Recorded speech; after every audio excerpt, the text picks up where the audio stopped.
Hello fellow YouTubers, Bear Prepper here.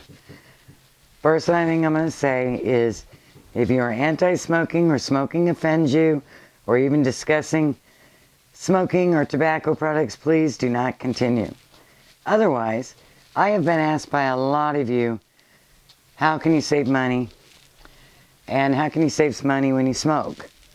So I thought it was time for me to show my smoking system. This is what you call a humidor. It's a tobacco humidor, not a cigar humidor. The difference is cigars have a cedar and tobacco does not.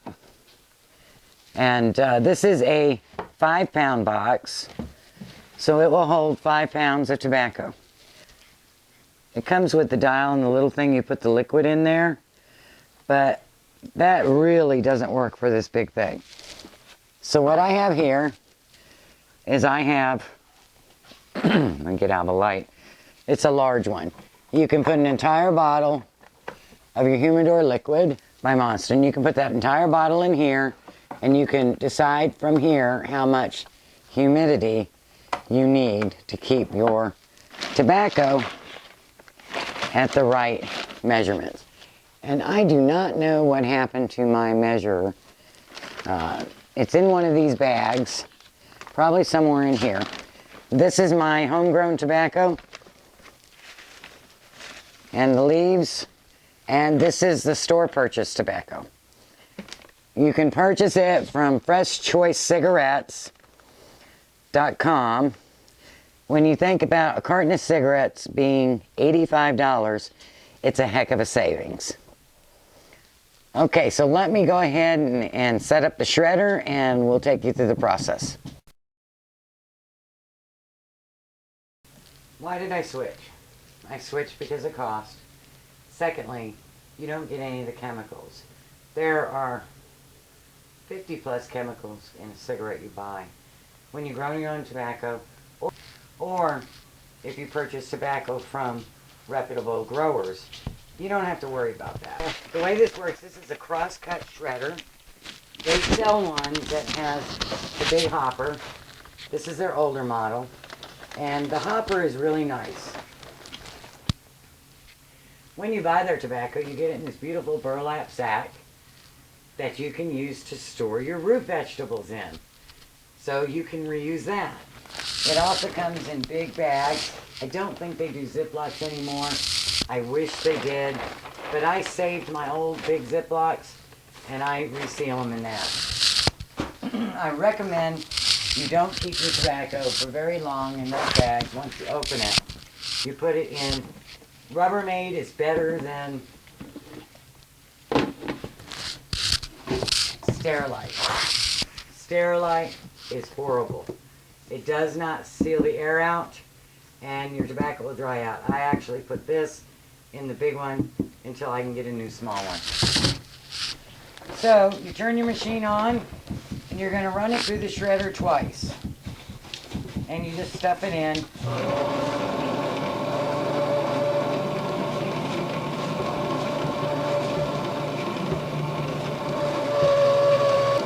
And you de-stemmed your tobacco. And if you miss any, you'll see them when you're doing the shredder.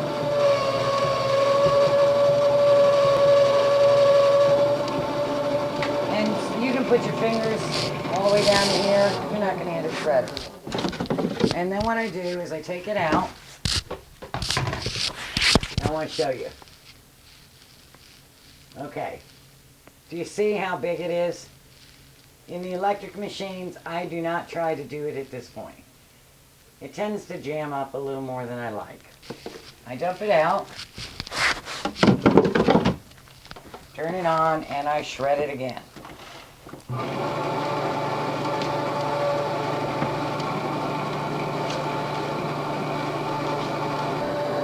And I'm just moving it so that it goes down and making sure it doesn't get stuck on the side. Alright, it's done. Now I take my tub that I'm going to keep it in and I dump it out.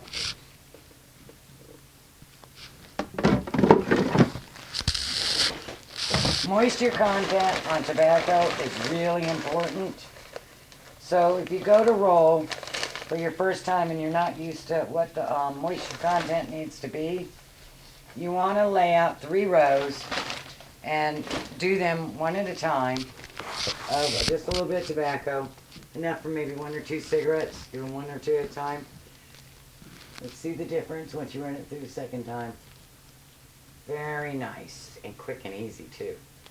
So you're going to set up 3 rows and you're going to dry one immediately, wait 15 minutes, try another, wait 15 minutes and try another, and you'll figure out what's your right moisture level. Mine is pretty much right. I can tell because it doesn't clump when I squeeze it, and yet it doesn't crinkle and dry out. You don't hear it crunching. Alright, so let's show you the machine. Now for barter items, I want to be able to make menthol. I also would like to be able to make Vicks mentholated rub. You know, that Vicks stuff. And I believe I can do that with this, with homemade soft soap. So there's multiple uses. It requires Everclear, which is 190 proof, and it is a corn alcohol. It requires glycerin and a small bottle of Duya. It goes a long way. And then the menthol. You can purchase this menthol, and it's better than the menthol drops you buy because you're actually making your own. But you can purchase this at freshchoicecigarettes.com. And I don't remember what the price is, but you know, prices change, so I'll put the link below. Okay, so what I have in here is a 1/4 cup of Everclear. And to that, I am going to add 1 little teaspoon. Try not to get too many. All right, let me show you how beautiful this is. Let's see if we can focus it in. There we go. Look at those. Almost like shards of glass. So you need 1 teaspoon to 1/2 cup of Everclear. 1/4 cup, excuse me. So it's 1/4 cup of Everclear to 1 teaspoon of menthol crystals. And as you can see, there's still quite a bit in the bag. You need 1/8 teaspoon of glycerin. Now this glycerin is your binding agent. It acts like an adhesive. And then all we're going to do, let's close everything up before I spill it.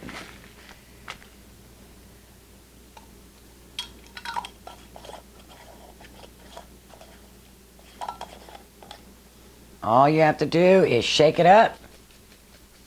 I like storing things in mason jars until your crystals are dissolved.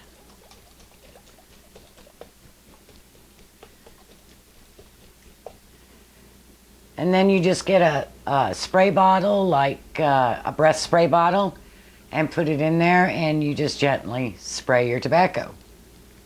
And then let your tobacco sit overnight until the alcohol is evaporated and you have menthol cigarettes. So there you go, another barter item for your shelves. All right, when you purchase your machine, they used to give you a $15 coupon for a toolkit. Get the toolkit because there's so much you can fix yourself. And they give you an instruction sheet that you can go to YouTube videos to see how to fix it. So I use this for the menthol to put it into the tobacco. And if I'm making menthol cigarettes, I'll fill this up with tobacco. And then I'll take a syringe of this, which is 1 milliliter, and I'll pour it in there, seal it up, shake it, and let it sit until ready. I use a nail to clean my machine as I go, and I keep my tubes here. So being a lefty, I set everything to the right. Each of these packs holds 18. This holds 3 18s. So that you can do a bunch at one time and not have to keep coming back. I simply unplug my machine and plug it in when I'm ready to use it. And the first thing you do is you clean it. And you shouldn't have to clean it when you turn it on if you did your job right when you turned it off.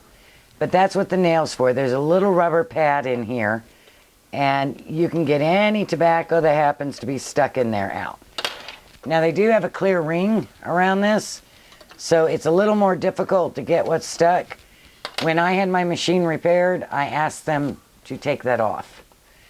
I have two machines. I have this one, which is an older model, and I have one at the retreat that is a newer model, and it's black.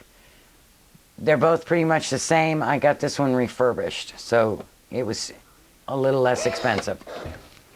So you open the lid, and I'm just going to put in a handful of tobacco. Close your lid. Let it set it. Take your tube. You push this down, stick it on, and you've got a cigarette.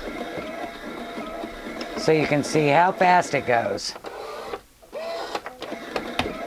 To buy the machine, it's going to be expensive. What I did was I got a manual machine for a year and put the money I saved on cigarettes. Half of it went towards my machine, half of it went towards preps. Once I had enough money saved from the reduction in cost in making cigarettes, I purchased the machine. And every now and then you do a dumb thing like I just did. But see how easy that was to clean? Now I don't throw this tobacco away that landed on the table. And sometimes you get a little too much, just pop it off.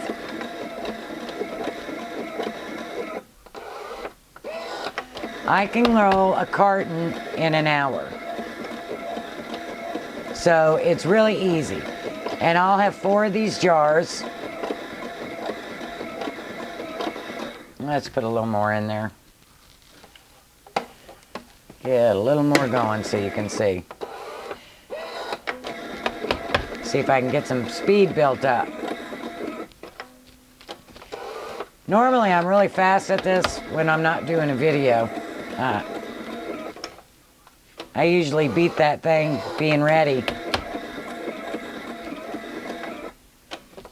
It's very easy. It's great if you have arthritis, because rolling these on their own is a little difficult with the manual roller. I did it for a year because the funds just weren't there to purchase this. But you actually save a lot of money. The first time you get the package, they'll make you prove you're 21.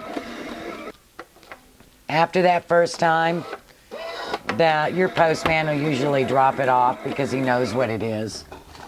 And so here, in the time that I've talked to explain, and I'll show you what to do with that one in a second, we have just about rolled a pack, I think, and we have an entire pack. So let me finish a couple more of these. If it does that, it wants to be reset, because sometimes you set it too long and it just wants to make sure the tobacco is there, or it just didn't grab it right. But it's really easy. All right, so say you're putting one on and you bend it. You never see people show you that. See how it's all bent? I'm not sure if you can see, there's no hole. All you do, I used to take a needle and pull it out. Just do that, just pull on it and keep going every quarter turn, and it pulls it right back out again. So much easier. And you can do that with the manual machine too. All right, I'm gonna finish these up, and it's empty. Once it's empty and it just keeps making that noise, you want to hit stop, clean, load. And that's where your nail comes in. And you clean all this out, because if you don't, over time, it will jam. Now, I had to send my other one off for repairs, and I had to pay for the postage going there. They paid for the postage coming home. And if you purchase your tobacco from them, I believe it's free. And this is why I like the tray. You store your tobacco upside down is better. Let me pull this out. And I keep my jars back here so that I have jars available to load. Set my nail over there. Take my machine, set it to the side, and then cleanup becomes oh so much easier. And then you just ta-da, and you're done. Ready for the next time. I hope you found this informative, and I hope you understand I'm not promoting smoking. It is a great barter item to grow tobacco, buy some zigzags even, and use that as a barter item. Or, like I have done, I've stocked up on the tubes. And we figure we can run our generator, and with the amount we're going to get, even if we just give 1 carton of rolled and the rest unrolled, we figure we can barter some pretty good items. So think about it, and remember, I do not condone smoking. I think everybody should quit. It's better for your health. But some of us, this is what we call our stress reducer. So let's show you how the manual machine works. This is a Top-O-Matic, and we'll go ahead and get some tobacco out of here. You just get some tobacco, and I like to set mine up here. And remember, folks, I used this for a year till I saved enough money. And then when I saved enough money again, I got me a second machine, so I'd have one out at the retreat. Been a while since I've done this. So you're going to pull that out, slide that on, grab a hold, and you have a cigarette rolled. And let's try another one. Pull that out, squish that in. Some of them have settings for the 100s and others don't. Do it. And being a lefty, this is a little more awkward for me than it would be for others. And put your tobacco in, and you're just gently tapping it and getting it in the corners, which is the most important, and then pulling the handle down. And I always tap them. There you go. Blessings.